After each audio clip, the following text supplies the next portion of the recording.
Welcome to Beneath the Wing. Just like air passing over the wing of an aircraft provides lift, the people we meet can also give us lift in life by sharing their stories of strength and success, connecting us all. Beneath the Wing explores the stories of those connected with the Minnesota Air National Guard's 133rd Airlift Wing with a little humor and learning along the way. I'm your host, Wing Command Chief Mark Legvold.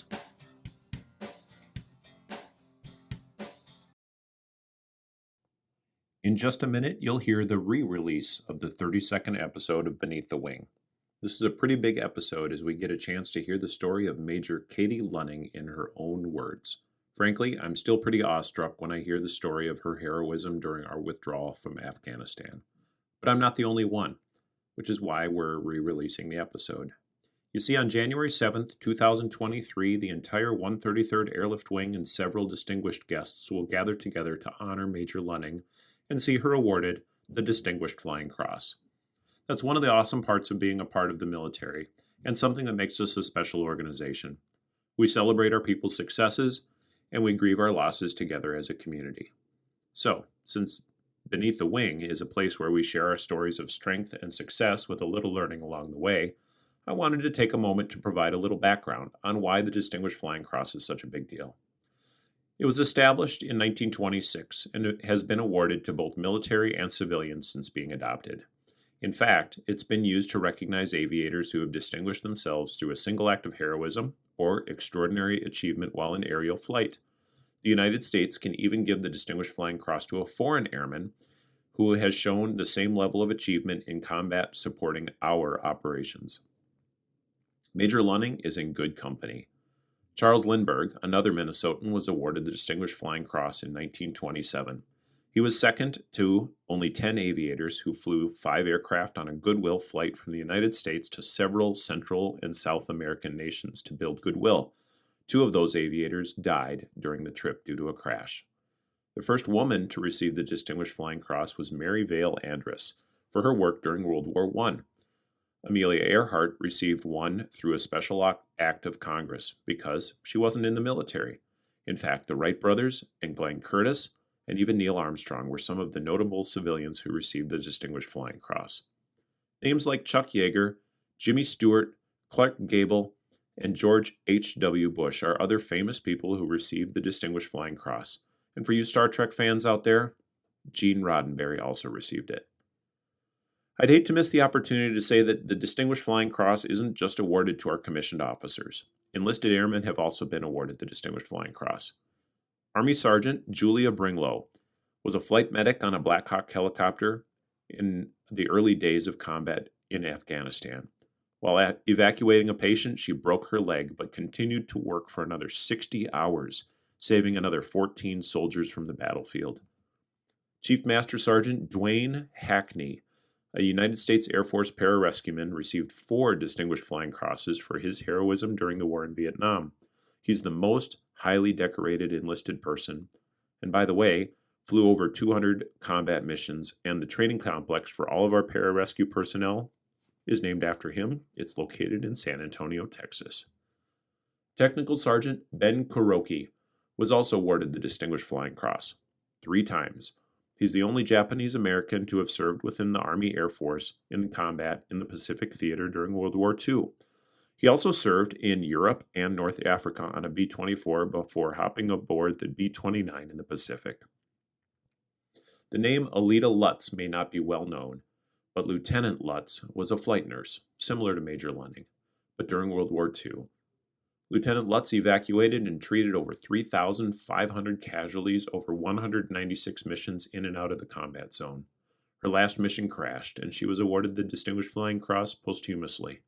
The VA Medical Center in Saginaw, Michigan is named after her. You see, there's a story behind each of the Distinguished Flying Crosses, and you can learn more through the Distinguished Flying Cross Society at dfcsociety.org. But for now, I hope you enjoy my visit, hearing the story of Major Katie Lunning that we had this summer on Beneath the Wing. Major Lunning, we're all incredibly proud of you and for the difference you made in the lives that you saved. Enjoy the episode. Joining me today on Beneath the Wing is Major Katie Lunning. She's currently a part of the Critical Care Air Transportation Team, or at least I hope I'm getting that right. She'll correct me in a second. And was recently named Chief Nurse of our 133rd Medical Group. She's also a skilled nurse who commutes up from Iowa for drill, an avid outdoors person, and our state's Company Grade Officer of the Year. For good reasons we'll get to learn a little bit more about today. Major Lunning, thanks for joining me. Thank you for having me. What's a Company Grade Officer?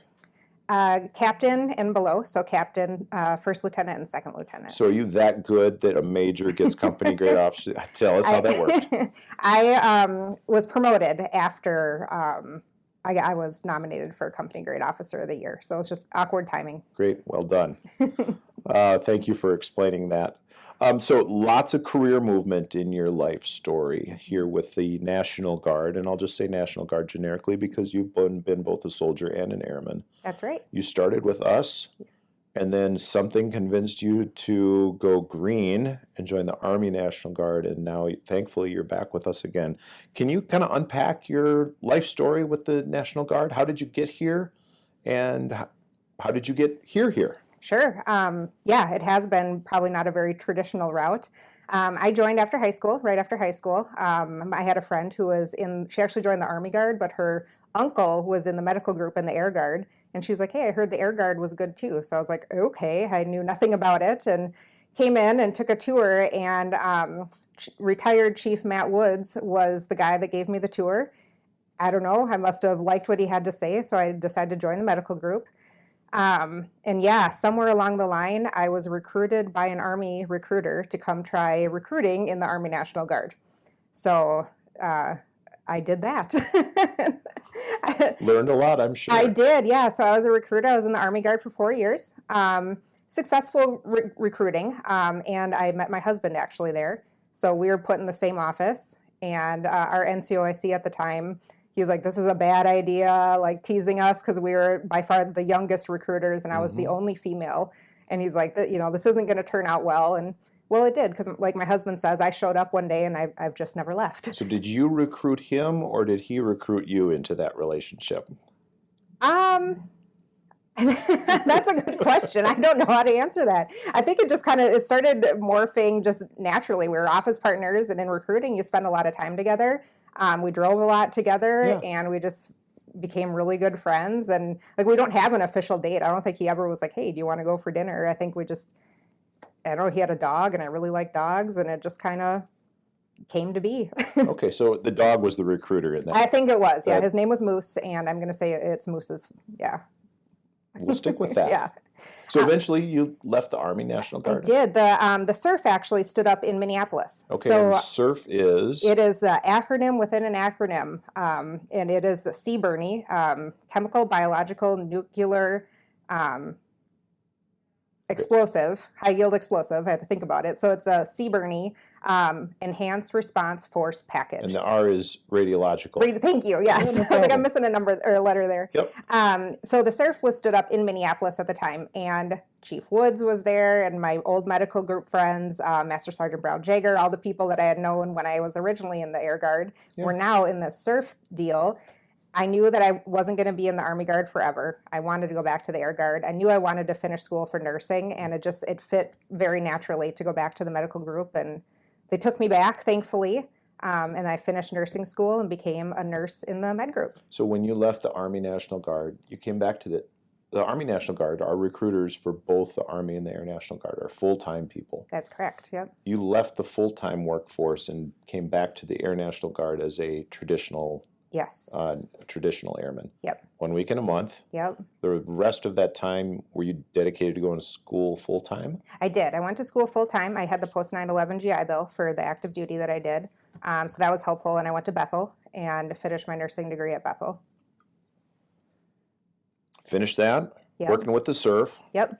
I did surf for about 9 years. Really loved the surf. I have had some of the best training opportunities, hands down, that people on the civilian side wouldn't get to do. I've been to St. Louis in the Sea Stars program, where you get to do really cool hands-on care at their trauma program. Rush in Chicago, really cool hands-on medical training, riding in ambulances, saw an open chest in the ED. So really, really cool training experiences that the surf has given me. And I was at a training actually when I got called and said, hey, they're going to put a CCATT in Minnesota. Have you ever heard of that? And I was like, no, what's that? And they said, we need a critical care nurse to do CCATT. Do you want to try? I literally knew nothing about it. So CCATT, yes. It's not a look at that cat over there. Exactly, It's a CCATT. Yep.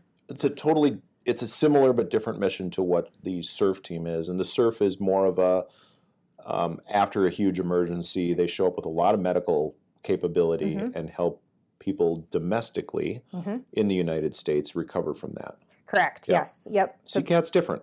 It is very different. Okay. It's much more in the AE, the aeromedical evacuation realm. So even though I'm with the med group, CCATT traditionally, when you're deployed, you're assigned to the AE or the aeromedical evacuation group.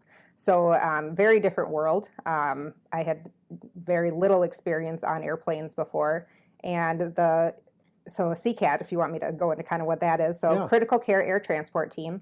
It's a 3-person team, and it's a physician. And the physician has to have a background in pulmonary critical care, emergency physician, anesthesiologist, and certain surgeons like general surgeons, trauma surgeons. So it can't just be a family prac or dermatologist, not that they're not necessary, but it has to have those critical ICU type skills. Okay. And then a critical care nurse, you have to have a certain amount of hours as a critical care nurse and be certified, a CCRN certified critical care nurse. And then a respiratory therapist. So it's that 3-person team. Pretty specialized. It is very specialized. And it's to provide ICU level care on an aircraft is why it was created. So you are caring for the most critically injured or critically ill patients in route care. So usually picking them up from a hospital of some kind, flying them to a higher echelon of care. How is that different? And here at the 133rd, we've got these great planes. The C-130s have so much capabilities, including we can care for passengers on the plane. And we have an organization on base. That's their sole job, the Aeromeds, like you had referenced, right? How does the CCATT differ from that particular mission? Yeah, so the Aeromeds, to put it in most civilian terms, AE takes care of your med-surg patients. So they are stable, non-critical. They can be acute, but they are stable, non-critical. What's acute mean? Like an acute fast injury, like a broken leg, a disease, they can be sick, but they would be very stable. Okay. Versus a critical care patient would be on all your life support machine that you picture. So, or unstable where, over the course of a flight, they could get worse. So they need that specialized team to care for them. But picture your ICU patient on the vent, on a monitor, suction, chest tubes, the whole wrapped up deal would be a typical CCATT type patient. And they work with AE though, because AE is the experts on the plane. So AE sets up and configures the airplane. So CCATT has to have a close relationship with AE. So that the plane is set up correctly. They want to be aware of the patients and what you might need. So it really is a team between them. Okay. I've flown a mission with the Aeromeds, a training mission, and inspiring and awesome. They can take a bare plane and set it up for patients and then fly a mission and then take it all apart and get their patients off to the next level of care provider. You kind of integrate into that. You just show up with your equipment and your patient. You don't have to set the plane up, right? Exactly. Okay. Yep. And they're experts at it. Like you saw, they know, how many, and they just put it together so quick. It is very impressive to watch them configure a plane. So you're a team of 3 people, very, very experienced, and is narrowly focused an okay term to use? Yeah. Narrowly focused, how many patients can you care for on a plane, just your team of 3? Generally, they say 3 patients. Okay. There isn't a hard, fast rule, but generally 3, like fully, needing all your equipment, generally I would say 3. Okay. So you mentioned that you had to have so many hours of critical care experience. You didn't get all that in the Guard, right? No, I worked on the outside. So I worked at the VA in their SICU, Surgical Intensive Care Unit. Thanks. Okay. I don't do medical acronym really good. So, and I hopefully not a lot of the people listening, otherwise they're going to catch me in some medical faux pas today. But, okay. With the VA? At the VA, yes. All right. How long have you been with the VA? I started the VA in 2010. Okay. Yep, and I love the VA system. Tell me why. Um, I've never worked anywhere where they were so, everything is about veteran-centric care. So from their values to how they talk, even in their emails and how they address problems or safety issues, everything is really focused on veteran-centric care. Why are we doing this process? Well, because it's better for the veteran. They really take feedback from the veterans and even how they like build hallways. I mean, it really is. They focus everything on this veteran-centric, and it's not perfect. I'm not saying, it's heaven on earth, nowhere is, but I really think at the core of it, the leaders and the people that work there are really, truly care about the veterans. So doing critical care for veterans at the VA in Iowa. Yep. You've lived in Iowa now for how many years? It'll be 4 years, I think, next month. Okay. And did you start up here in the Twin Cities with the VA? Yes, I'm from Minnesota. So I started here at the Minneapolis VA, and then when we moved to Iowa, they had an opening at the Des Moines VA, so I was able to go there. Great. What is that like doing critical care for our veteran community? I love it. It doesn't matter if that person was in for a year or 20, they have given something back to their community. So I'm very proud to be able to serve them now. They come from a variety of backgrounds. They're a very specialized population. Our aging veterans now, we're kind of out of the World War II, which is sad. We don't get a lot of the World War II veterans anymore. So we're moving into our very few Korean and now very heavily Vietnam era veterans. And they come with a very specialized background from their experiences and just what life was like, as they were becoming young adults and their military experiences. So I love that specialized population and just the opportunity that, no matter, whatever your life was, at some point you gave back to your country. So I'm happy to help them. Do you get to swap stories? I mean, you're a major in the Air National Guard, and these vets come in, and you get to share, hey, I'm still serving now. What kind of stories do you share with them? I try to keep it quiet just because I want the focus to be on them. But at the VA, they have us wear on our ID badges if we're a veteran or not. So it says that I am. Oh. So they always ask about it. And the World War II stories are the best. Just every, things I probably shouldn't talk about and recorded that these guys will tell me. And, just so cute. Their life experiences. And I mean, I have literally met somebody that was in Normandy. I still get goosebumps when I think about him, and he's passed, but he literally was on the beach in Normandy. And I've met someone that was in the rice paddies in Korea, and just, these things that just seem historical or, but these are real people, and there was their real experiences. Yeah, real people with real stories. Fantastic. You've gotten to take all that critical care experience and seeing people in maybe some of their most needful times of their life, where there's pain or there's suffering or an injury or something, and you've gotten to apply that into that CCATT mission. Normally when we talk about the Air National Guard or the National Guard, we talk about our training, what we go through to prepare to do our job someplace else, and go through it and be mentally and physically and spiritually and emotionally prepared for that. You've gotten recently to put all of that into practice. About a year ago now, you were deployed. And what you thought was our normal deployment, where that's just going to be taking care of a couple people that get injured here and there, turned into something pretty real, really, really fast. Yeah. Talk us through that time in your life and share what you can going in and being part of that retrograde from Afghanistan. Sure. It was a shortfall opportunity for a CCATT deployment to Al-Udeid. That basically means you get called and say, hey, somebody backed out and we need somebody to fill in, right? Exactly. Okay. Yep. I'm new to CCATT. I just finished my training in 2020, and this was the summer of 2021. So I was like, this is a great opportunity. Commander supported it. And I joked, I was talking to Colonel Nelson, my commander, on the way to the airport, and I'm like, I'm going to the Qatar vacation. They've got an Olympic-sized pool everyone tells you about. And he's like, I don't wish ill on anyone, but hopefully you get a couple interesting flights so you can get the experience. I was like, oh, yeah. I was there 3 weeks when the Taliban was taking over Afghanistan very rapidly. And we knew and were told that we were going to be involved.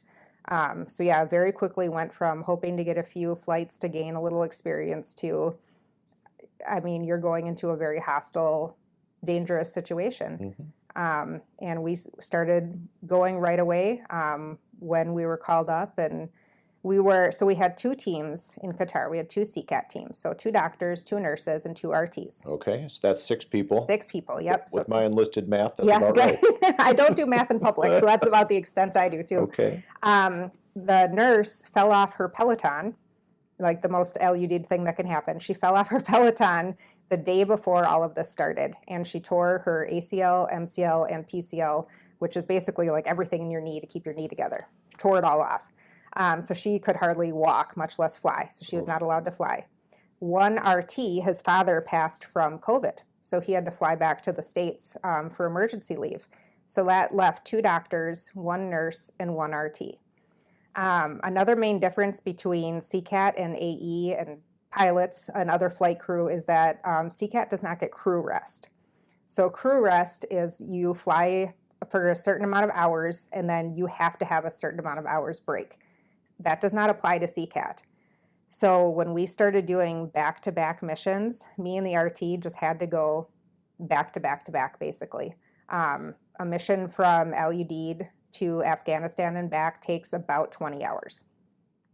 And we'd be back for maybe a couple, and we'd have to go right back again because there's only 1 RT and 1 nurse. So very physically tiring. Okay. And if I'm recalling earlier, you said that one team can manage about 3 patients. Yeah. How many patients were you managing on those flights? We would average 6 to 8. And not all of them were intubated.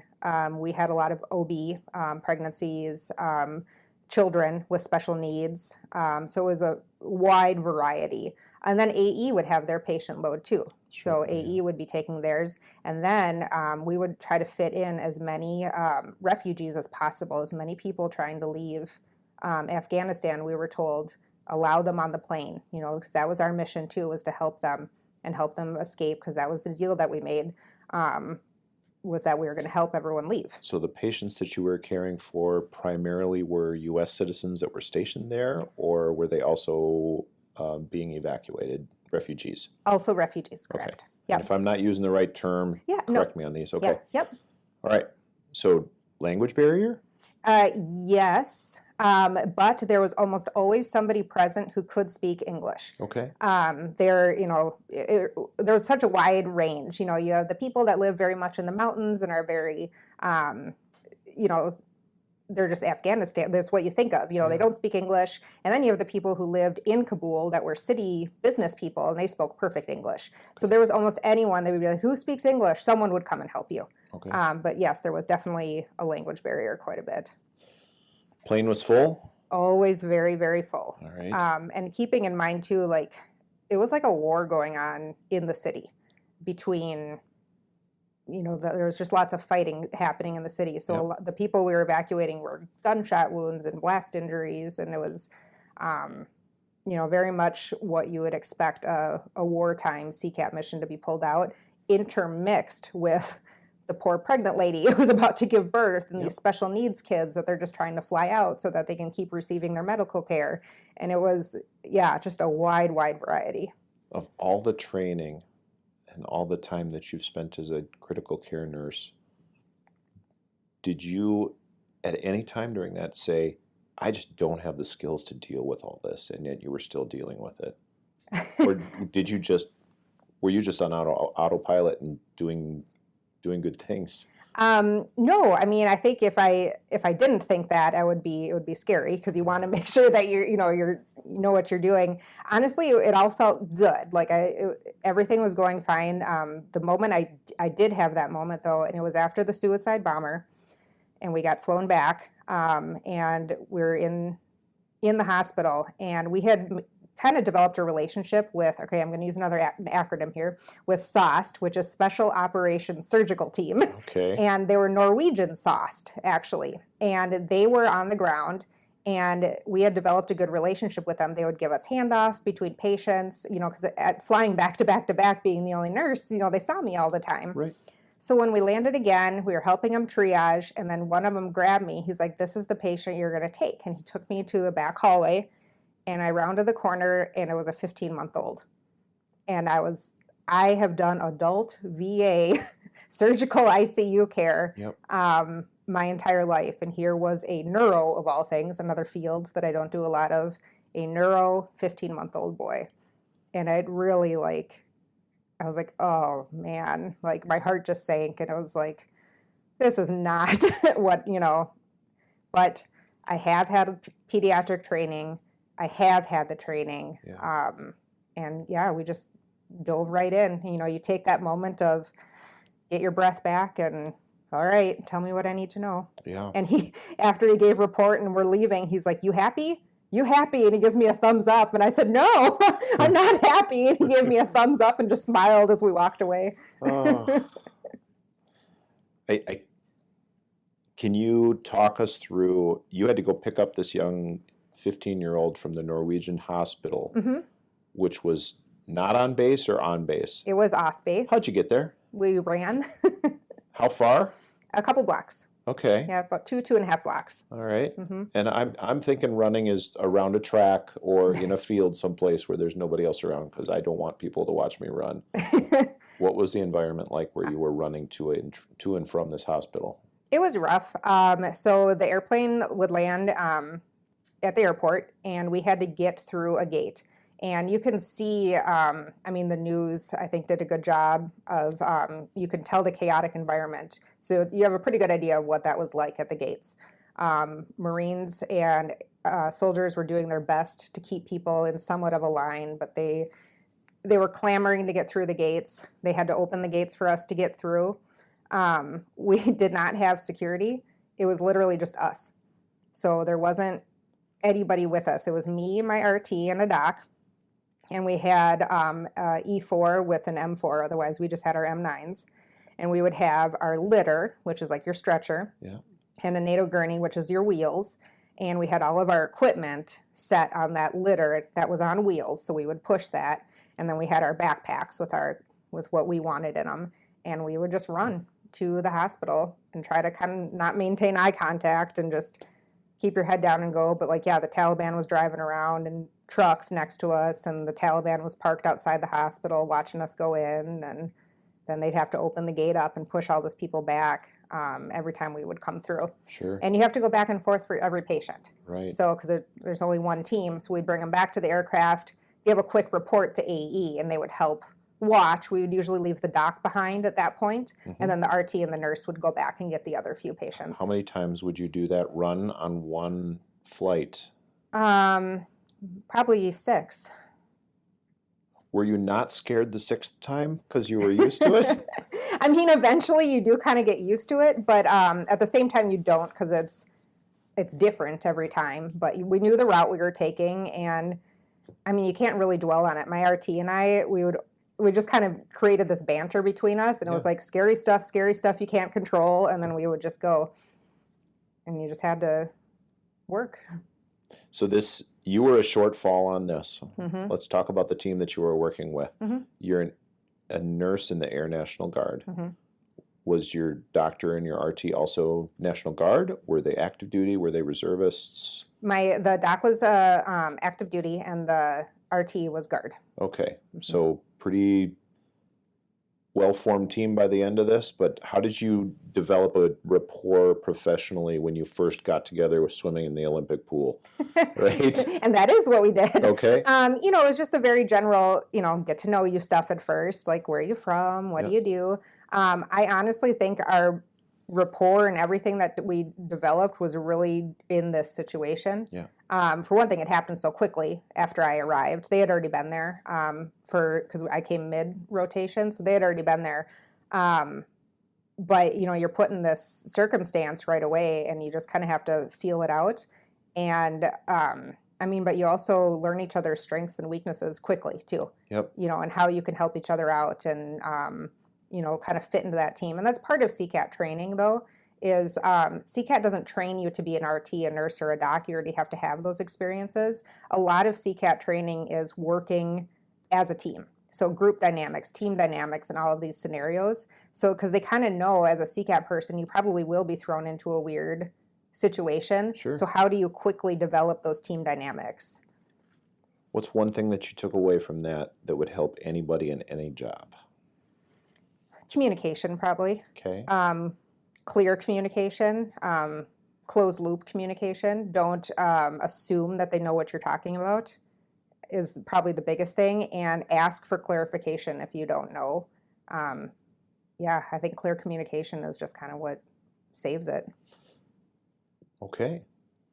While you were doing all of these runs and back and forth, no crew rest? Nope. I assume you got a chance to maybe sleep on the plane after you had dropped patients off and you were on your way back. Yep. But other than sleeping on a plane, C-17s are super comfy, right? Yeah. When you're that tired, they are. But they were turning these missions really quickly. Normally they would check the plane completely, clean the plane out. Were they doing that, or were they literally dropping and going right away? No, they were very much dropping and going. Those planes were filthy because there wasn't time to deep clean. Yeah. And you had people that had been running through the mountains for days, you know, on these planes. They'd never been on a plane before. Put them on the floor, you know, then you had us making medical messes, everything. So no, they were messy planes, toilets overflowing. Yeah, they churned them out back to back to back. Yep. And you're exhausted and tired and still doing these missions for how many hours total nonstop? The longest I was awake was well over 60 hours. I've tried to go back and count. It's hard, but it was probably high 60s that I was awake. Okay. And a nap here and there on the plane, I imagine? Not in that one. So Okay. that one, there was no time to sleep in the 60 plus hours. All right. But otherwise, when the other missions, yeah, we would get little rest. Okay. You finally got done with the last flight.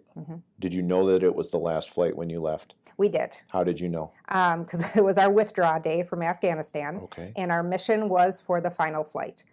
We knew that they were pulling everybody out. The 30th was the day that the U.S. had agreed to leave, and this was on the 29th because they decided to leave one day early.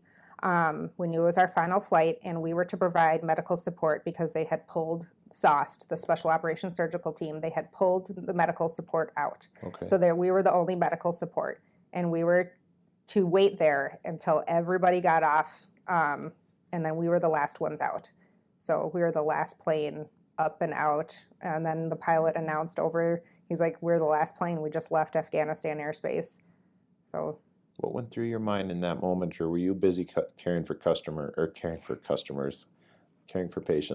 It was very surreal. You know, I've been in 19 years, so my entire life has been at the Afghanistan mission. Yeah. I was just out of high school after 9/11, and that's been my adult life. And then to be leaving Afghanistan, it was like you couldn't kind of wrap your head around it. We're going to unpack that just a little bit more. But your time as an Army recruiter, we're going to mirror that a little bit. We're going to hear a message from Tech Sergeant Nicole Husner, one of our production recruiters. Your story is absolutely fantastic, and I'm looking forward to getting back. But in the meantime, I hope you're all sticking around when we come back with Major Katie Lunning. Do you participate or are you involved in a camp, race, marathon, tournament, or any event that would be good exposure to potential applicants? My name is Sergeant Nicole Husner, and I'm a recruiter with the Minnesota Air National Guard. There is a program, We Are All Recruiters, where individuals may be granted pay if they participate in an event that directly enhances the recruiting mission. All airmen, regardless of their Air Force specialty, are recruiters. If you're interested in more information on how to apply, please contact me, Sergeant Nicole Husner, at 612-713-2091. Again, 612-713-2091. Thanks, Sergeant Husner. Welcome back to Beneath the Wing. And Major Lunning, thanks for sticking around for a little bit longer. Of course. Appreciate it. We've been talking about the mission retrograding from Afghanistan and your role in that. Mm-hmm. Long days with very little to no sleep whatsoever. Mm-hmm.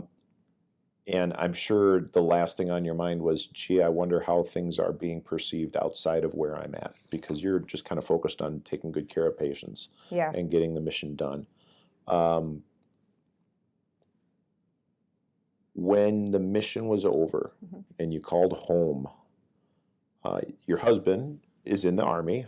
How was he with all this that was going on, knowing where you were, maybe not exactly what you were doing? I called him and I told him, I'm like, I just got back from Afghanistan. And he goes, oh, and he just kind of left it at that. No, I mean, he let me tell him what we're doing and, good listener and, was just kind of like, yep, and very understanding. He's been Army for 20 years and he was in Iraq back in 2003. He was an MP with 101st is who he went with. So he's very realistic of what, situations can be.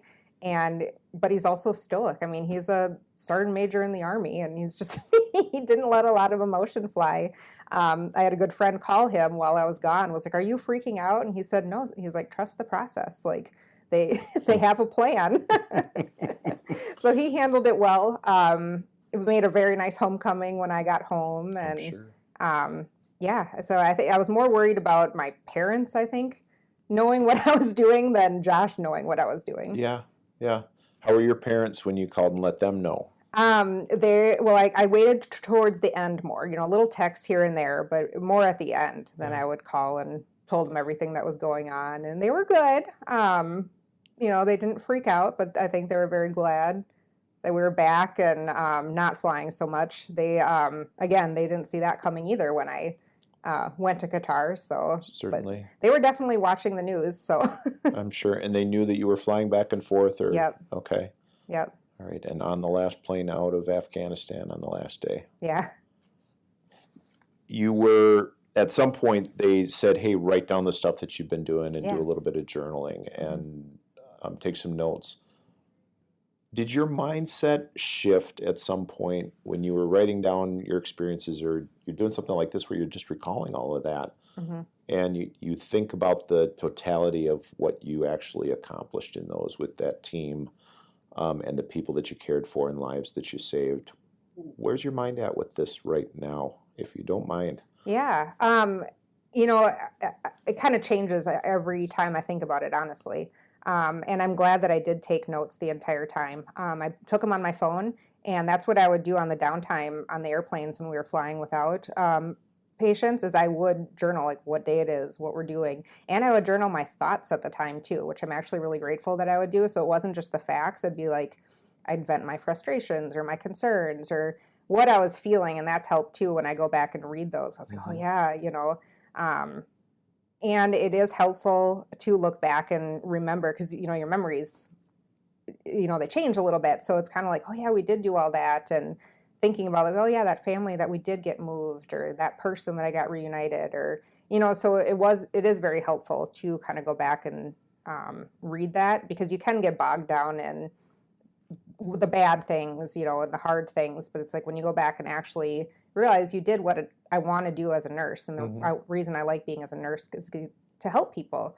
And then reading all those notes again, I was like, okay, I really did help people. When you were training to be a nurse at Bethel, I'm sure this was the farthest thing from your mind. But again, people become nurses. People go into the medical practice, the medical field to care for people. Normally. Yeah. That's a good motivation to have if you're going into a caring for. Did you expect this high level of tasking at any point during your training at Bethel? Definitely not at Bethel. Yeah. I was just trying to survive, learning to be a new nurse at Bethel, and what it meant to be a nurse and the responsibilities. Even thinking of myself as a brand new ICU nurse when I started in the ICU, that was so overwhelming just to be a brand new ICU nurse. And then to think of how far I've come in the last 10, 12 years, and be able to confidently and competently do ICU care on an airplane. I've worked really hard at it. It's, I've studied a lot and done a lot of training, and worked really hard at being competent at it. So it is pretty cool that all that time and effort was worth it. So now, with all that time and all Mhm. that experience and all the things that you've learned, and hopefully I don't know how you take notes on a phone and then turn it into something that you can read and remember later. But I hope all that stuff is saved and you can go Yeah. back and recall that. Now you've been named the chief nurse for our wing, and you get to kind of set this strategic direction for the training and the preparation of all the nurses in our medical group. That's kind of a deal, right? It is. So going into this organizational leader, how are you going to take what you learned and the experiences that you had flying these people in their darkest of hours Mhm. and most difficult situation of their lives? How are you going to use that to influence the nurse corps here at our wing? Yeah, that's a really deep, good question. I would hope it was part of your job interview, but okay. Yeah, and I think it's something that goes beyond skills, because I think what made a successful mission in Afghanistan is, like you talked about, the resiliency, being mentally, physically, spiritually, being all of those things prepared is what made it successful. Because you can learn the skills, but to do them under pressure, when you're tired, when you're at your worst too, and to still be able to perform, you have to be ready to do that. Mhm. So I think, we can teach skills to anybody, but as a group of nurses in the med group, like the SURF, God forbid that mission ever were to be used, they would be tired. They would be exhausted. That would be hard, hard work. So prepare yourself now of how you would do that. How, picture yourself in that environment. I could have never pictured myself flying people out of Afghanistan, as the city's crumbling. That just wasn't never in my thought. Right. But I knew that I'm a military member. And so I knew that I didn't join the Girl Scouts. I knew that being part of the military means that I was accepting some risk in doing this job as a CCATT. So I think as a surf nurse, as an ERPS nurse, you may be in a situation that's dangerous, or you're seeing tough patients and you're working really hard, long hours. So picture yourself in that role now, so that when it does happen, you've thought about it and you've prepared. You brought up something regarding the training and the work that we did in that mission and preparing the nurses to do that. The way we left Afghanistan has been criticized very openly. You are one individual as a part of a three-person team flying on a plane packed with people. What is the best of our country that you saw on those missions? The care for humanity, 100%. Those people leaving Afghanistan were at their worst. I've never seen people that have run through mountains for days, leaving everything behind them to get on an airplane to fly who knows where. They didn't know where they were going. All they knew was that they were getting away from the Taliban and out of Afghanistan. They were physically in really rough shape. They had been beaten, they had been rocked, they had been shot at, rubber bullets, real bullets, everything, running for their lives. And they left everything behind, the clothes on their back. A lot of them didn't have shoes because they had run out of their shoes. I had a guy that had zip ties on his hands because he had been captured by the Taliban and broke free and had his hands still zip tied that he got on the plane. These people are at their worst, and the Americans, it doesn't matter the history of we're helping people. You know what I mean? So putting aside, the criticisms, the feelings, you're allowed your personal opinions. That's totally fine. But everybody on that base pitched in to help those people. We had people bringing food. We brought in our own clothes, our own shoes to give to them. So you had people from all over the base, all different jobs, not just medical, that were showing up with their own clothes and shoes to give people, serving food all hours of the night. From every job, and everybody, because all anybody cared about at that time was just helping other human beings. When you think about our organization, a military organization, people think of, doing a war, accomplishing that. when you think about the people that are in our organization as a part of the Department of Defense, part of the Air Force, part of the National Guard, is that sense of compassion a common theme that you see in our people? Here at the 133rd, or just in You've military? met people from around the world as a part of our military. Yeah. Honestly, yes. Not to say they didn't have opinions, but when it came down to we're going to help people, yeah, they're going to help people, no matter their political. We could be on opposite ends of our political spectrum, but these people needed help, and everybody just helped.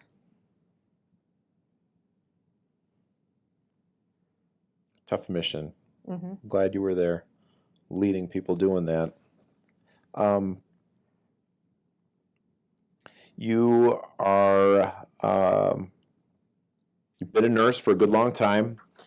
We've been talking heavy stuff for a good long time. You're also an avid hunter. In fact, you've been featured in I hear there's a picture out there of you with something that you shot. I'm not sure. How did you get into hunting? My husband, when we first met, so my family, hunting isn't foreign, but my husband loves to hunt. So it was like, hey, let's go out and hunt. I was like, is the dog a part of this picture too? Absolutely. Okay. So Moose, it was a pheasant hunter. All right. And so Moose, it all comes back to Moose. All right. And you're still an avid hunter. Yep. Who likes it more now, you or your husband? Probably him. He drives a lot of the hunting trips and everything that we do. It's kind of his realm. I can see him retiring someday and trying to hunt full time if at all possible. Great. Yeah, but no, we still have 2 German Shorthair pointers, so we still have the hunting dogs. Okay, so are you mostly a bird hunter? No, I'd say mostly whitetail. I'd say heaviest Okay. on whitetail, and then we have the 2 dogs. Do the whitetail down in Iowa mostly corn-fed? Yeah, Uh-huh. hence the hunting magazine picture. Well, all right then. So you're more into the whitetail, Yeah, right? yep. What's the most interesting thing that you've ever hunted? A mountain lion. Really? Mm-hmm. Where? It was Arizona, actually. So Okay. right where Arizona meets Nevada. Yep. We stayed in Nevada, but we were hunting actually in Arizona. It was a very cool experience. Again, I love dogs, and they use Walker and blue tick hounds, and got really close to the mountain lions. Did not get one, but it was still a really cool experience. My husband got a mountain lion a few years back, but Awesome. yeah. Wow. Is that what you do to unwind? No, I not normally. No, I actually like yoga and Peloton. I have a Okay. Peloton, so I've joined that cult. As long as you don't the cult of Peloton. As long as you don't tear the ACL, Yes, I try. MCL, I don't know all the CLs that you can tear on a Peloton. But Yes. Okay. And do you cook what you hunt? We do. Okay. Yeah, that's actually very important to us. It's All kind right. of a philosophy with hunting. Yes, we enjoy getting the big deer, but we cook and eat everything that we hunt. So if we're not going to eat it, my husband ate the mountain lion. Like, it is we don't just hunt to hunt. Certainly. It's a respect thing. So we really do. If we're going to hunt it, we will eat it. All right.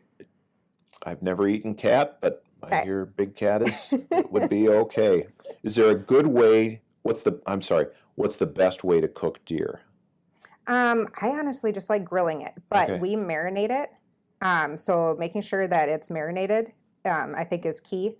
And I like Iowa or southern Minnesota deer better than northern Minnesota deer because I think it's that corn-fed. Being somebody that raises corn in his spare time, I am all in favor of people that like to come and hunt the things that are Sure. eating our profits.